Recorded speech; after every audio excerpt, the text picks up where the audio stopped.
Pas nyampe di pintu dapur, gue nyalain lah saklar dapur yang di sebelah pintu.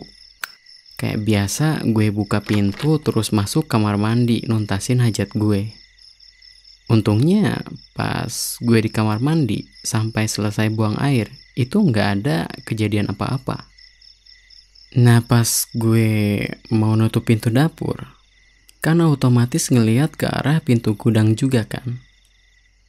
Itu parah, ngeri banget. Gue ngelihat sosok tinggi tanpa kepala, bajunya robek-robek, kayak pakaian orang zaman dulu. Padahal gue ngelihat aja udah sekaget itu. Tapi yang ngerinya itu sosok itu ngomong, "Cak Ayu, tadi tanyain saya ya?" Oke, gue kali ini bakal ceritain pengalaman dari orang yang berinisial N, yaitu tentang misteri rumah nenek.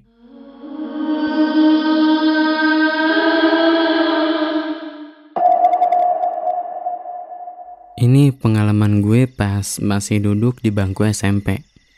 Jadi pas waktu itu kita sekeluarga tuh pergi main ke rumah nenek. Soalnya lumayan kan, libur sekolah 2 minggu. Sayang banget kalau nggak dipakai. Jadi papa mutusin buat pergi ke sana dan ngambil cuti kerja juga. By the way, gue itu belum pernah berkunjung sekalipun ke sana. Mungkin pernah, tapi itu juga pas gue masih kecil, jadi nggak inget sama sekali. Soalnya mama pernah bilang kalau kita pernah main ke sana pas umur gue tuh masih 1 tahunan. Ya intinya kalau gue masih sekecil itu ya anggap aja nggak pernah. Lagian mana inget umur segituan.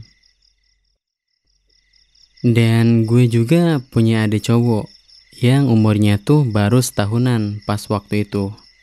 Tapi kalau diingat-ingat, kok sama kayak gue pas waktu kecil dibawa ke sana. Pikir gue sih pas waktu itu emang kebetulan aja mungkin. Tapi nyatanya bukan kebetulan. Emang ada cerita di balik umur setahun itu kenapa dibawa ke sana. Ini nyambung sama pengalaman gue yang sekarang mau gue ceritain.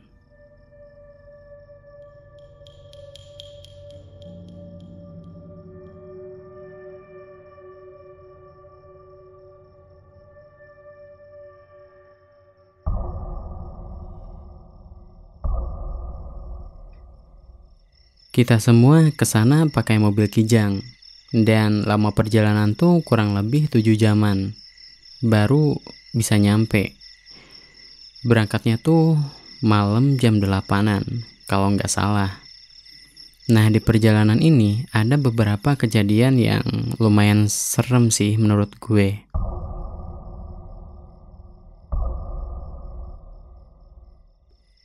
Jadi singkat waktu kita udah nyampe di tol. Di sepanjang perjalanan gue itu tidur, tapi nggak lama. Nah pas udah nyampe di pom, mobil tuh berhenti buat isi bahan bakar. Dan gue pun dibangunin sama mama. Katanya tuh, "Kak, bangun, mau jajan enggak?" Otomatis gue langsung seger dong pas ditawarin jajan. Nah habis selesai isi bahan bakar plus belanja kebutuhan buat di perjalanan, baru mobil tuh berangkat lagi. Kan gue tuh duduk di depan. Kebetulan gue lagi nengok ke arah kiri. Padahal belum jauh loh dari pom bensin. Gue malah ngeliat sosok putih ngegantung di pohon. Pohon yang ada di pinggir jalan itu. Wah gila sih. Itu jelas banget. Penampakannya tuh pocong, ngegantung. Pokoknya mirip kayak kepompong. Cuman ya gue nggak lihat mukanya, soalnya mobil tuh lumayan kencang majunya.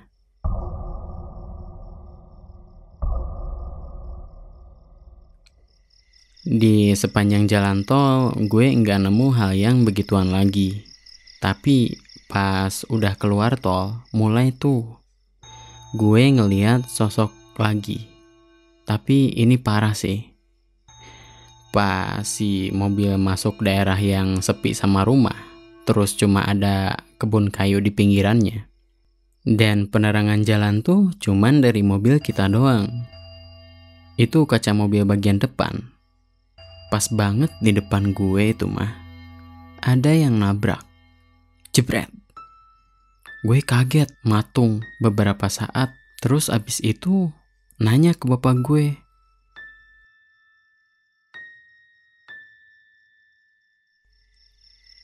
"Pa, barusan yang nabrak apaan?" Lah, paling cuman kelelawar itu mah. Lah, yang gue lihat itu kuntilanak loh.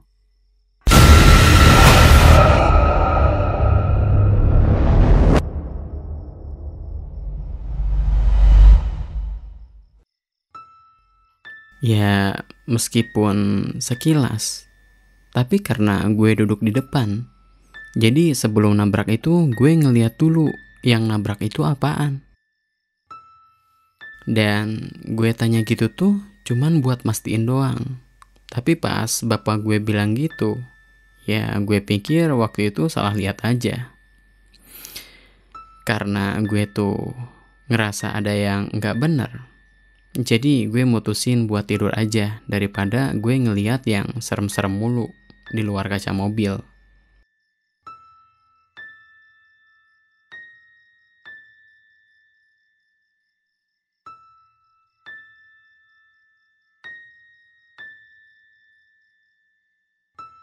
Gue berusaha tidur sambil mikirin yang tadi. Meskipun gue udah negesin diri bahwa yang tadi itu salah lihat. Ya tetap aja masih kepikir yang tadi itu apaan.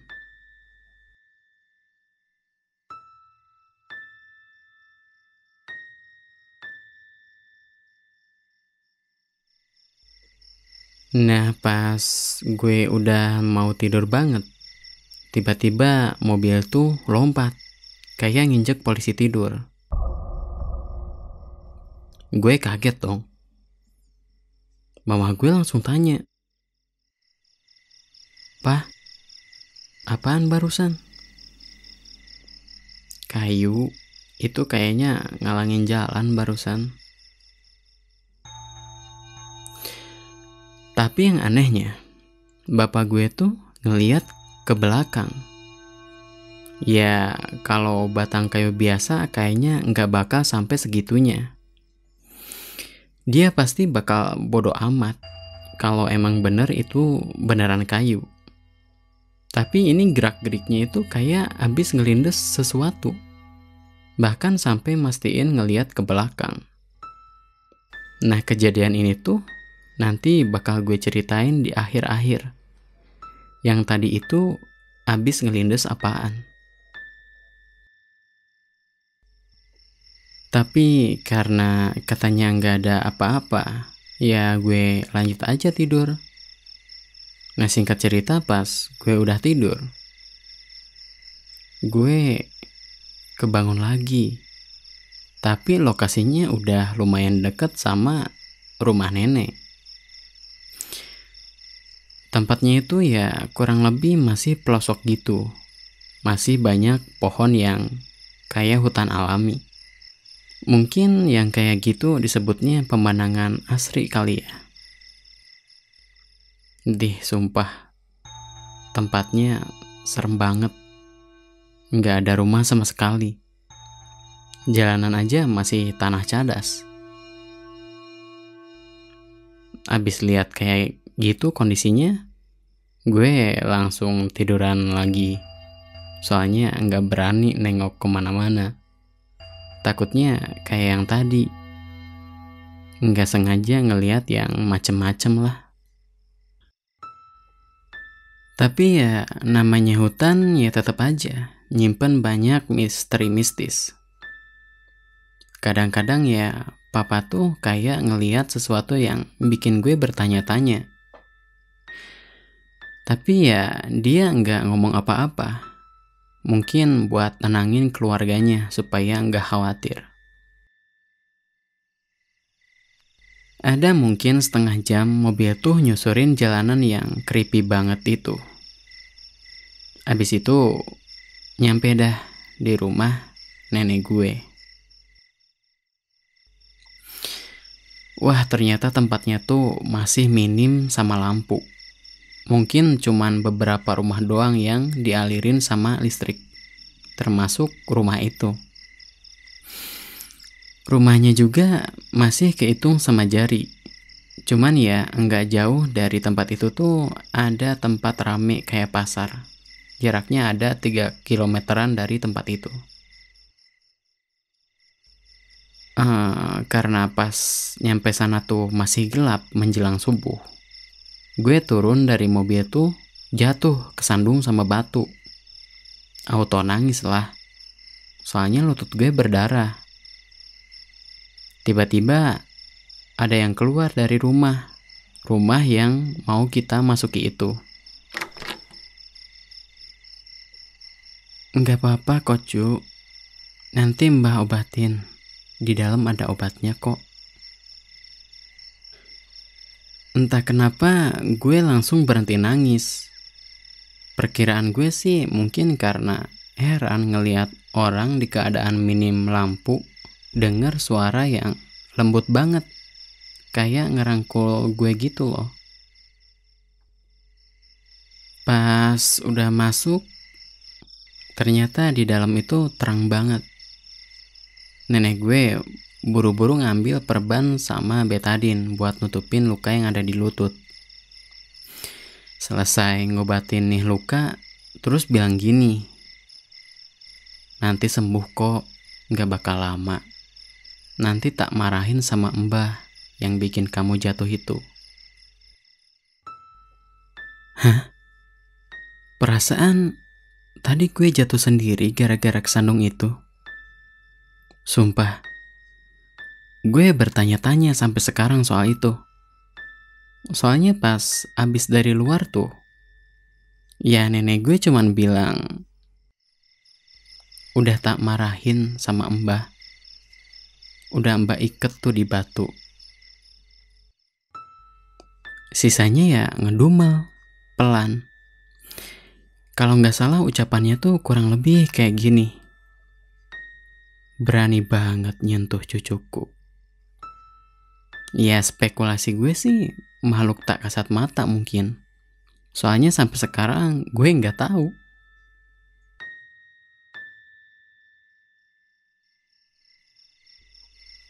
Terus beberapa saat nenek gue ini ngeliat ke arah papa sama mama. Tapi tatapannya kayak kesel. Pikir gue masa marah sama papa gue. Perasaan gak salah apa-apa loh. Tapi gak lama abis itu senyum. Terus bilang gini. Nak, kenapa datang ke sini itu cuman setahunan anakmu aja? Sering-sering pulang toh, Nak. Ibu tuh kangen. Lain kali sering-sering ya pulang. Apalagi sekarang cucu ibu tambah lagi 1. Iya toh Bu, insya Allah. Ya nanti kami bakal sering-sering datang ke sini. Biar mereka berdua hafal jalan ke rumah mbahnya. Ucap papa sambil sedikit ketawa. Nah gitu dong Cak Bagus. Ibu juga mau main sama cucu. Ibu kan kesepian, tinggal sendiri di rumah. Tiap hari cuma bisa ngobrol sama tetangga aja. Papa tuh nganggukin kepalanya sambil bilang, enggak Bu, enggak. Nah pas selesai kita sekeluarga ngobrol-ngobrol bentar, papa gue pergi ke kamar mandi buat bersih-bersih, sholat terus tidur. Soalnya selama di perjalanan nggak ada waktu buat tidur. Istirahat aja cuman sebentar. Tapi karena gue sama mama itu udah tidur selama di perjalanan, jadi kita bantu-bantu nyiapin makanan sama beres-beres rumah pas selesai sholat subuh. Itu nggak ada yang aneh sama itu rumah. Mungkin ya karena emang udah siang pas waktu itu. Tapi suasana di rumahnya itu kayak agak mencekam gitu. Yang tambah mencekamnya itu ya pajangan-pajangan yang kelihatannya udah kuno banget. Kayak semacam keris, lukisan-lukisan zaman dulu. Terus kursi goyang, lemari yang udah termakan sama usia. Kacanya aja udah pecah, tapi masih nempel di lemarinya. Pokoknya banyak deh yang bikin suasana di rumah itu tuh tambah gak enak bawaannya.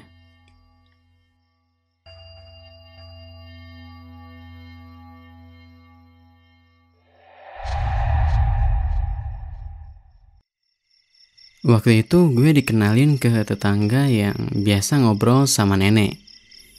Bahwa gue itu cucunya yang dulu pernah ke situ waktu umur setahunan. Jujur gue malu sih pas dikatain, "Ih, udah gede ya, cantik, mirip ibunya." Umur SMP-an, dibilang kayak gitu, bikin gue itu tersipu. Iya, namanya juga anak SMP. Singkat cerita, pas menjelang maghrib di depan rumah, gue kayak ngeliat muka orang di semak-semak sambil ngelambain tangan. Mukanya sih kayak cewek biasa, cuman ya pucat. Gue nyamperin lah ke situ. Tapi sebelum gue nyamperin, ditarik sama nenek gue. "Ayo ke rumah, cu. Hus, pergi. Jangan jahilin cucu saya." Gue baru sadar.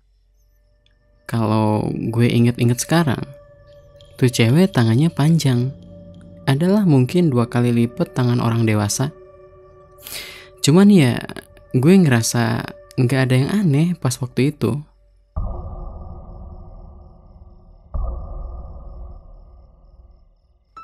Pikir gue ada orang atau tetangga yang mau ngajak kenalan, makanya gue spontan nyamperin.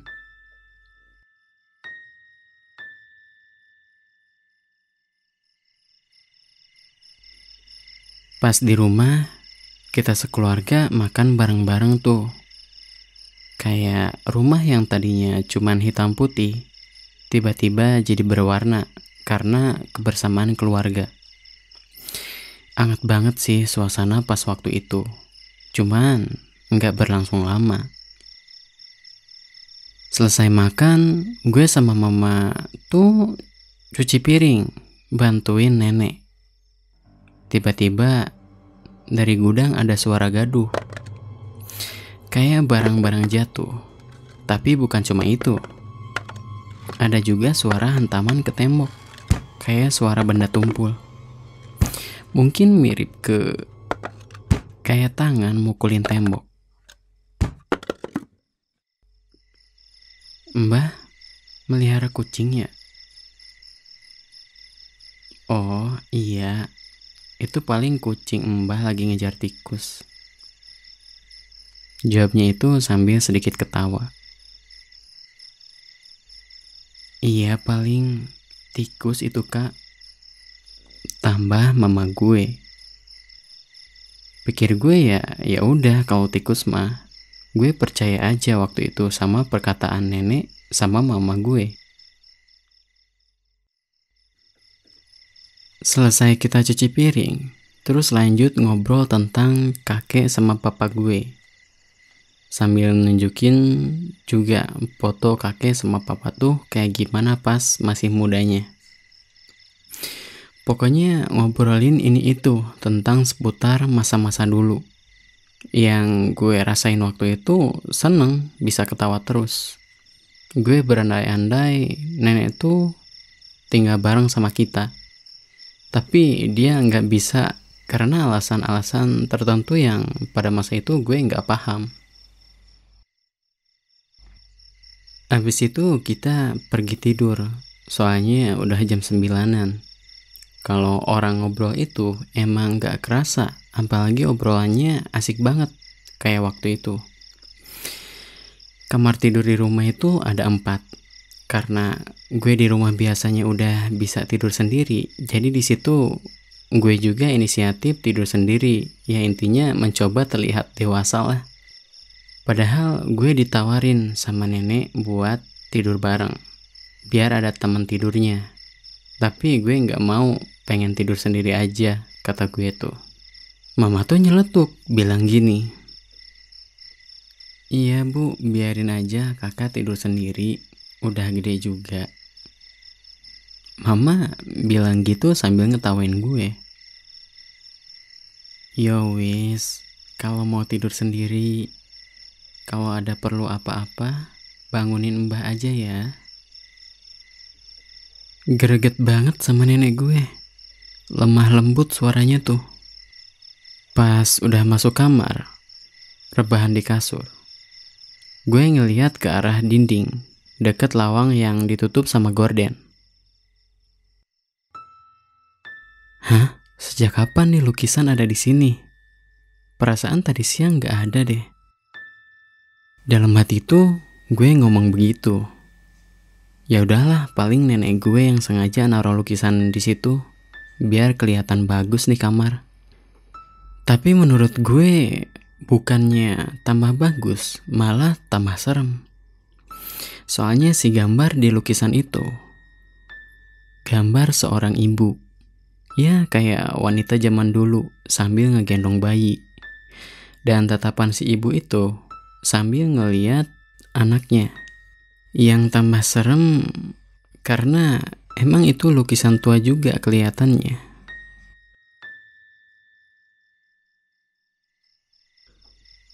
Sambil ngeliatin lukisan itu, gue akhirnya tertidur jam setengah 10-an.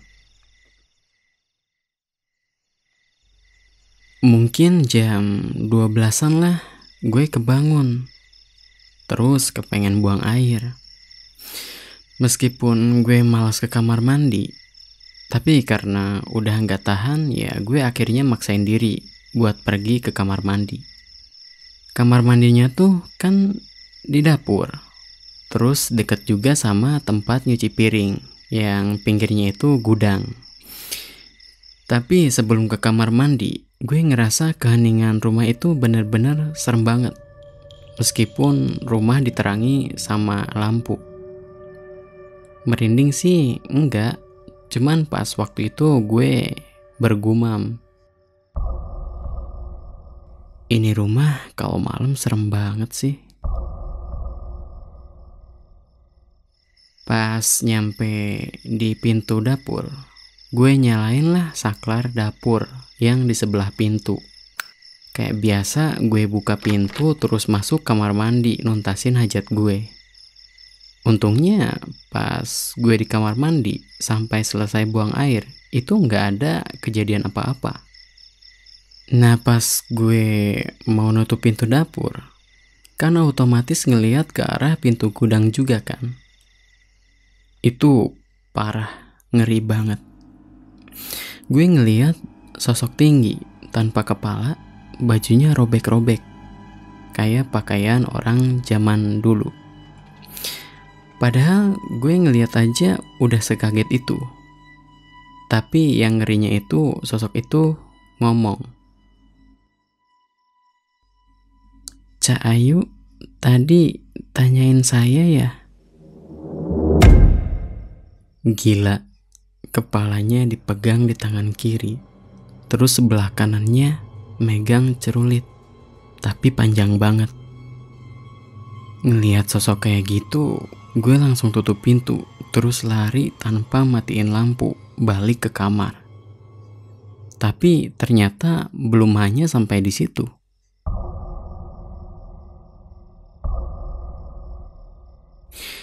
Ingat kan sama lukisan yang sebelumnya, yang ada di kamar? Sosok si ibu yang ada di lukisan itu. Ada yang aneh. Perasaan pas sebelum tidur tuh, pandangannya ngeliat ke arah bayi. Kok sekarang malah ngeliat ke arah gue? Dan hal yang bikin gue jantungan, tiba-tiba muncul lagi. Sosok si ibu di dalam lukisan itu senyum, terus ngomong, "Aduh, Cak Ayu udah gede ya."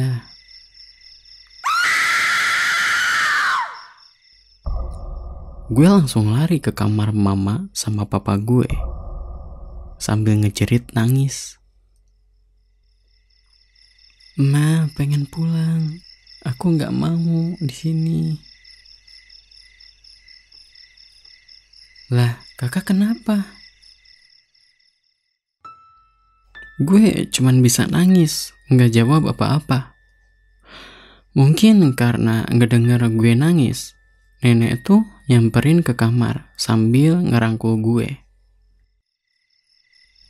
"Kenapa, Tondo? Ada apa?" "Di kamar, Mbah, di kamar." "Tenang ya, Cuk. Tak marahin sama Mbah ya yang jailin kamunya." Nenek gue pergi ke kamar yang tadi dipakai tidur sama gue. Terus teriak-teriak, tapi pakai bahasa yang enggak gue mengerti. Teriak-teriaknya itu serem banget, kayak emang marah banget. Gue enggak nyangka yang tutur katanya lemah lembut bisa sampai kayak gitu. Ya, gue paham sih, nenek tuh saking sayangnya sama gue sampai kayak gitu. Apalagi gue waktu itu baru 1 hari udah minta pulang gara-gara lihat penampakan kayak gitu. Jelas nenek gue marah banget sama tuh sosok.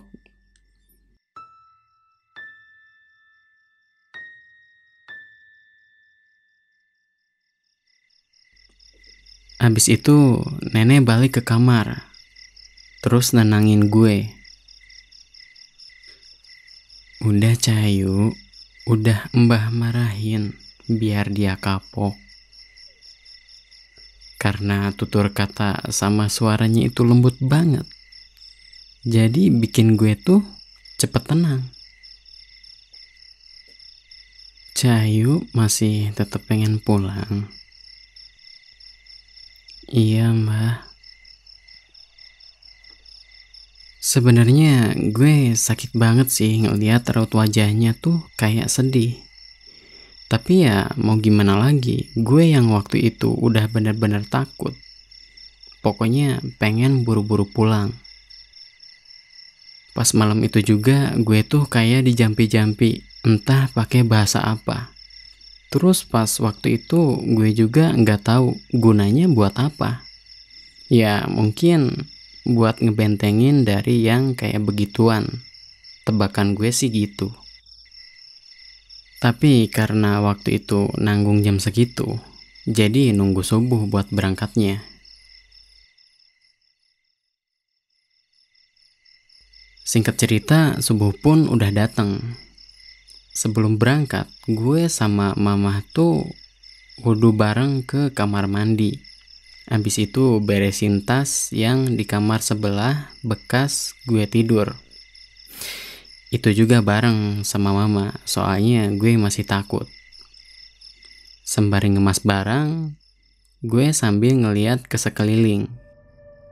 Dan ternyata lukisan itu udah nggak ada.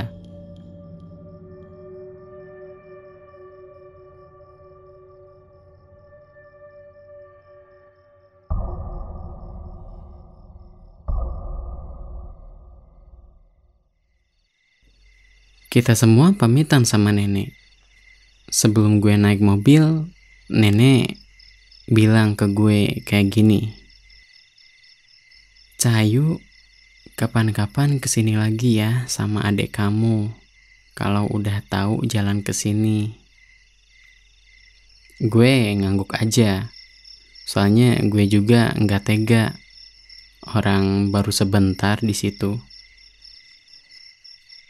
Nah, pas kita semua berangkat dan mobil juga udah maju, gue ngeliat ke belakang. Ngeliat nenek tuh masih ngelambahin tangannya. Cuman ada yang aneh. Cewek cantik seumuran mama gue di sebelahnya itu siapa? Soalnya ngelambain tangan juga. Dan selama gue di situ, belum pernah gue ngeliat cewek itu.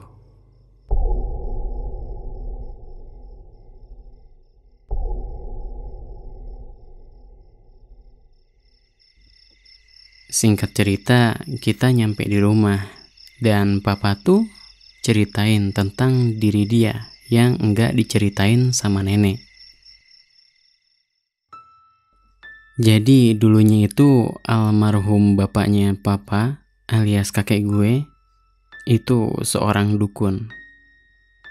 Dan dikaruniai 3 anak. 2 anak cowok, 1 anak cewek. Tapi kedua kakaknya ini meninggal di rumah dengan cara yang aneh.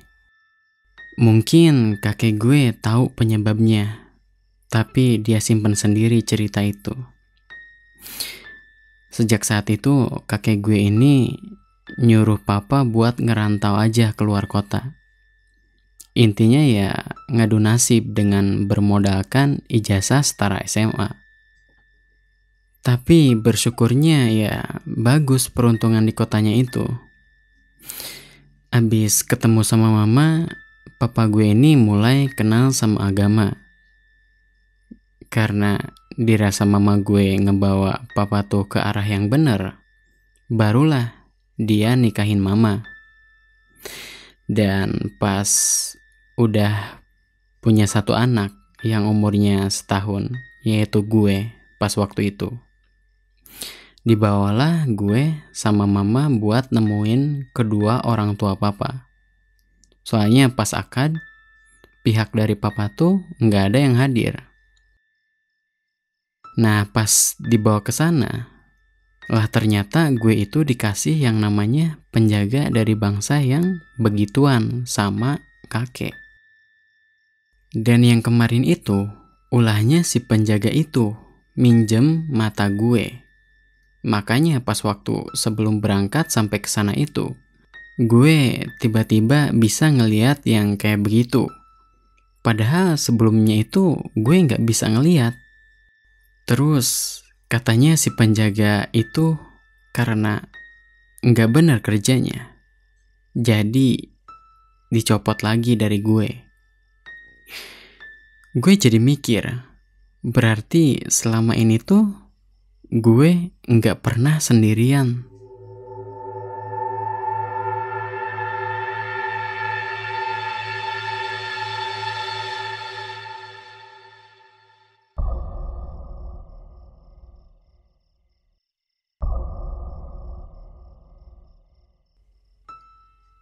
Pas abis ngedengar itu, gue merinding parah. Ya gila lah. Ternyata gue selama ini kemana-mana ditemenin. Terus katanya pas selama di perjalanan berangkat ke sana, si yang ngejagain gue ini bikin ulah sama yang ada di sekitar kebun itu. Dan korbannya itu pocong, jatuh dari atas pohon. Pas banget malang ke jalan. Jadinya kelindes. Bahkan hampir setiap beberapa menit bikin ulahnya tuh. Katanya. Ya mungkin sosok penjaga itu kesenangan. Abis sekian lama nggak ketemu sama majikannya yang asli. Nggak tau lah. Pokoknya selama gue berangkat ke sana, gue banyak ngalamin kejadian horor. Bahkan menurut gue masih banyak hal yang misterius ada di rumah itu. Abis kejadian ngelihat sosok cewek cantik yang ada di sebelah nenek gue, itu gue nggak ngelihat hal yang kayak begituan lagi sampai sekarang.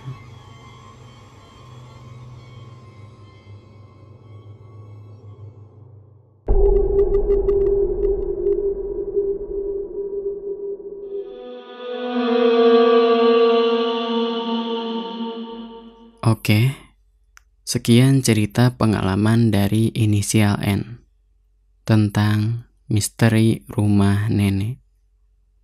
Bye.